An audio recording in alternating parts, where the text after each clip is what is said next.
How's she doing? We're a family. This is your fault. Leslie had a disease. Wherever you are, stay there. You show up, I will have you arrested. We can't go to Mommy's funeral. We have to do what we're told. We want to see Mom. Grandpa can't impress us. Some say love. Right now, this is your first real test. Remember your training.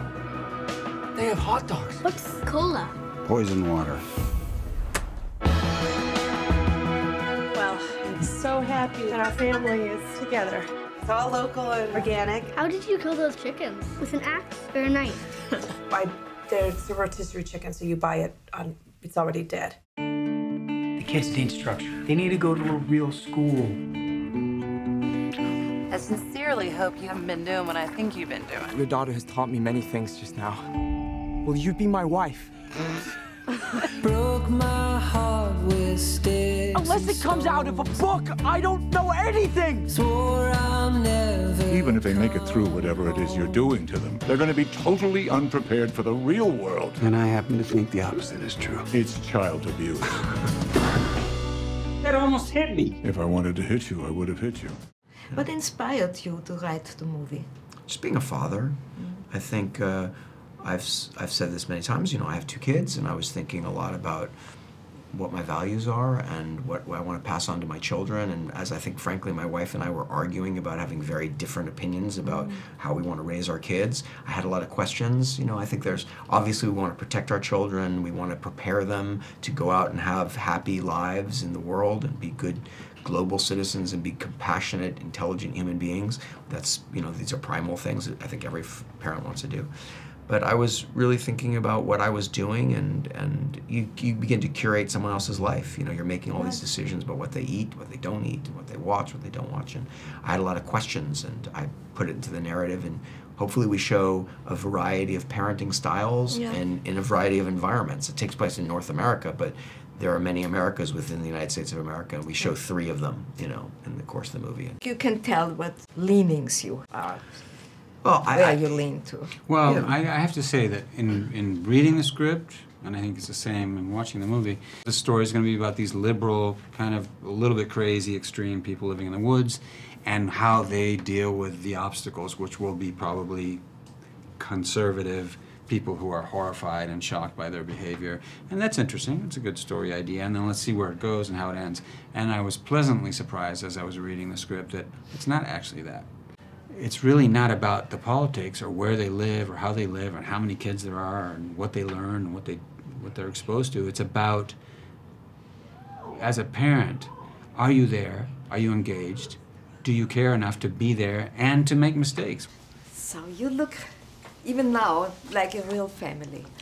Yes, we are. Tell me a little bit about the bonding process, about the getting to know each other. What did you do to do that? Before we did 2 weeks training, it was partly because we needed to train. We did the rock climbing, we did the bow and arrow, but a big part of it was so that we could connect with each other. And so when we started filming, we were already like, we're walking on sunshine as a family.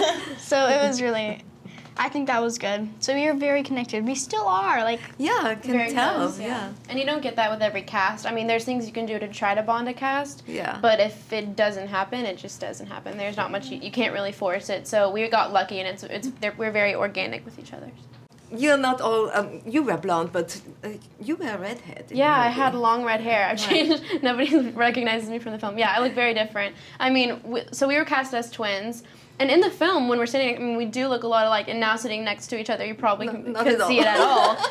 With my short brown hair and her long, beautiful red hair. But yeah, that's real. She's the one who inspired the red hair, and so they were like, "Say me," because we didn't know if she was gonna dye her hair brown or if I was gonna dye my hair red. And I was like, "Please let me."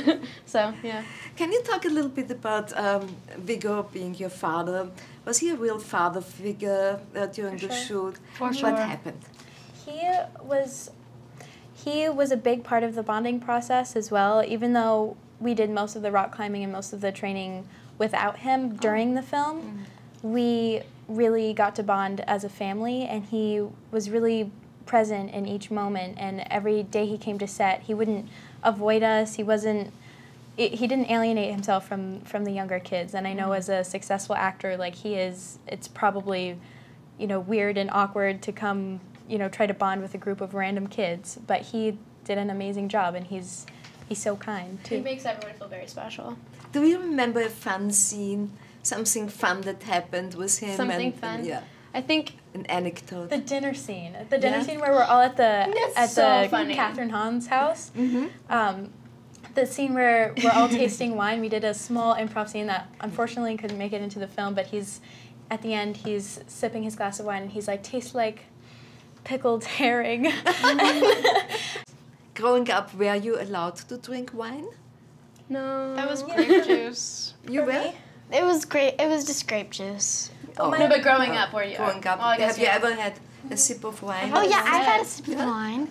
Actually, it's good. kind of good. My dad is Italian, so I wouldn't have full glasses of wine, but he would let me taste it and smell it, and smelling wine is as satisfying as actually drinking it. So yeah, I got to have a little taste here and there.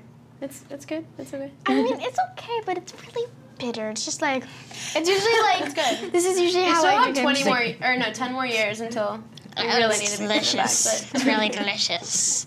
So pickled herrings. I guess. I don't know. You're playing a conventional mother. She's not perfect. She has flaws. What do you think is her biggest flaw? I think her distraction. I think that Harper has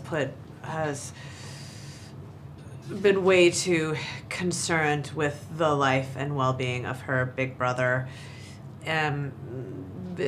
For way too long. Like she's been, I think they're real codependent, and I think they've been enmeshed for a very, very long time. And so I think that she's kind of probably missed out on some of her own children's life because she's been so concerned with her big brother. So she's codependent. Yes, for sure.